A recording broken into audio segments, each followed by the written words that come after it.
Our last topic for the year is natural selection. In natural selection, we have to recognize that things change over time. Leaves change color in fall. Mountains erode. Individuals in a family change by showing some of the traits of their family members. And even unrelated insects show some of the same traits. Evolution. The theory of evolution is part of this whole larger picture of natural selection. We're going to discuss Charles Darwin briefly, the evidence for evolution, the mechanisms for evolution, what natural selection is, and speciation. So starting with Charles Darwin, before we move on, take a look at this image. This image is kind of a good representation of natural selection and the theory of evolution because we start here with wild mustard in the middle. And from that, we get all of these other plants that all have their own distinct characteristics, like cauliflower, broccoli, cabbage, kale, and kohlrabi. But anyway, started with Charles Darwin. He lived from 1809 to 1882. He was an English scientist and traveler. He traveled around the world on the famous HMS Beagle, and he was famous for what he studied and observed and wrote down about the Galapagos Islands. There he observed species and fossils, and the question he came to ask was, why did some species survive while others became extinct? And this he termed natural selection. In his own words, he said, "I have called this principle by which each slight variation, if useful, is preserved by the term natural selection."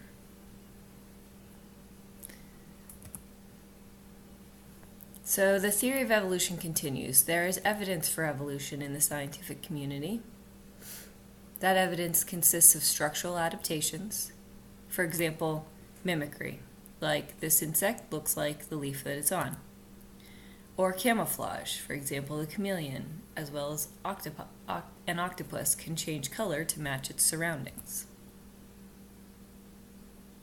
These three things, or these two things, these type of structural adaptations evolved or occurred over millions of years. There's also physiological adaptations. For example, a change in a metabolic process.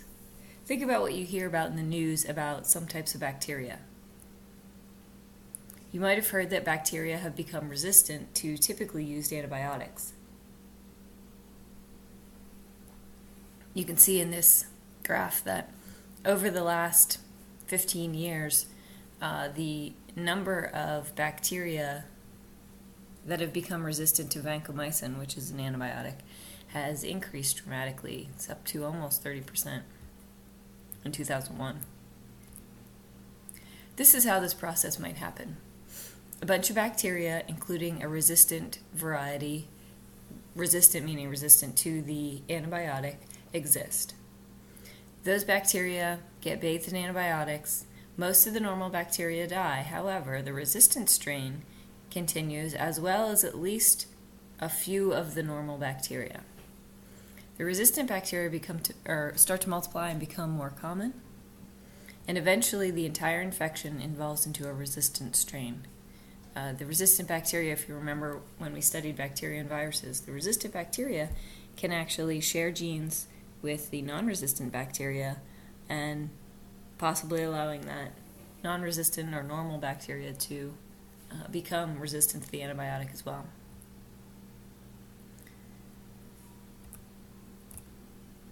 Other evidence of evolution include fossil records. You'll go over fossil records when you read chapter 14.1.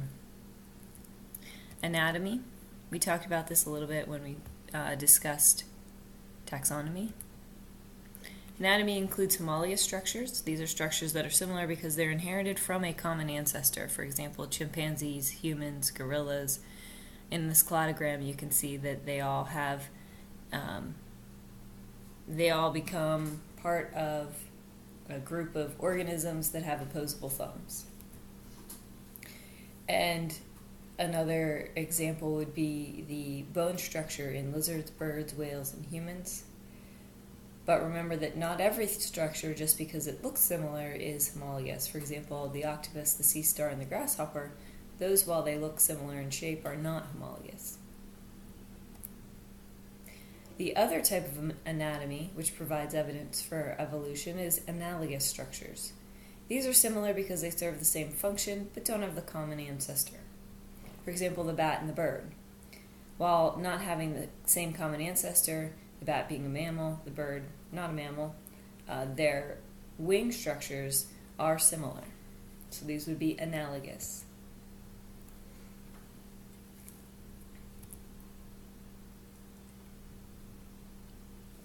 We also saw this image before of anteaters around the world developing similar nose structures because they share the same niche. They eat the same kind of food, so the structures have changed over time to meet that need. The last type of anatomy is vestigial structures. These are features inherited from an ancestor that are now less elaborate and less functional, and they were usually formed when a population experiences a different environment. For example, these fish. These fish live in the dark and therefore do not need functional eyes, but if you look closely, you can see where the eye structure of the fish would have been. Another example of a vestigial structure would be your appendix.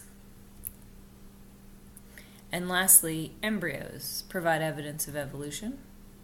You can see in this alligator embryo that the limb buds are in the same place as they are for the mouse embryo. You can see here that the tail structures of these three organisms start out looking very similar, and then as the embryo develops, the tail changes. Another piece of evidence for natural selection is biochemistry, which comes from two things: your DNA and your RNA. And there's more information about this in your textbook. Let's move on now to mechanisms for evolution. Some questions to consider. Do populations or do individuals evolve? What is a gene pool? How can the gene pool change? Mutation, genetic drift, or gene flow? Would these things affect a large population or a small population more? Let's start with mutation. This is any change in an organism's DNA. It can come randomly or it can come from something environmental. For example, here's a picture of DNA. Here's the original strand. Here's the correct. And then when DNA replication occurs, a new nucleotide is put here instead of the original. Genetic drift. This is when some organisms randomly happen to survive longer than others and pass on their genes. And gene flow or migration. This is the movement of genes from one population to another because of migration of individuals. So one individual or a small group of individuals leaves their particular group and moves over to another group and passes on slightly different genes. So what exactly is natural selection? Take a look at this series of pictures. See if you can figure out what's going on here.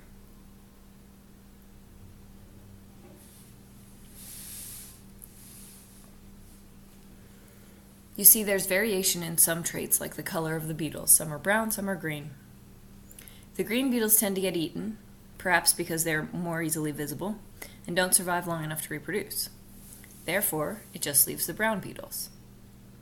Those surviving brown beetles have brown offspring, and eventually all the green beetles get eaten, leaving only brown beetles. This is natural selection. And lastly, speciation. Speciation can include geographic isolation, which is when a barrier, either physical, like a river that changes course, or non-physical, causes the population to become separated. So you see here in the diagram, the original beetle population, all of a sudden a river arises and flows through the beetle population, effectively splitting it into two. And after many generations, each population evolves genetic differences. possibly because of their new habitat. And even if the river dries up, the genetic differences prevent the two sets of beetles from interbreeding. This occurred with the northern spotted owl and the Mexican spotted owl. Similar, but not exactly the same. Also, we have reproductive isolation. For example, what might occur when fruit flies raised on different types of food? When allowed to interact, some would only mate with the same food preference as themselves. So if this set of fruit flies was given maltose and this set of fruit flies was only given starch, after many generations, these fruit flies would have developed a preference for that particular type of food. And even if they were released into the same general area, the ones that prefer the same food as themselves would be the ones they would mate with. Lastly, the pace of evolution relates to speciation. It can either be gradual, called gradualism, which is a slow, steady change over time, or it can be punctuated equilibrium, which is a large amount of change in a short amount of time due to a particular specific event.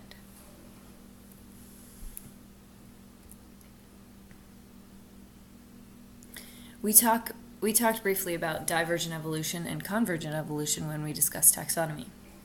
In divergent evolution, two species that are now dissimilar can be traced back to the same ancestors. An example of this is adaptive radiation, adaptations to survive in new environmental conditions. Or convergent evolution, which is species that have similar features in spite of not having the same ancestor. Here's an example of divergent evolution.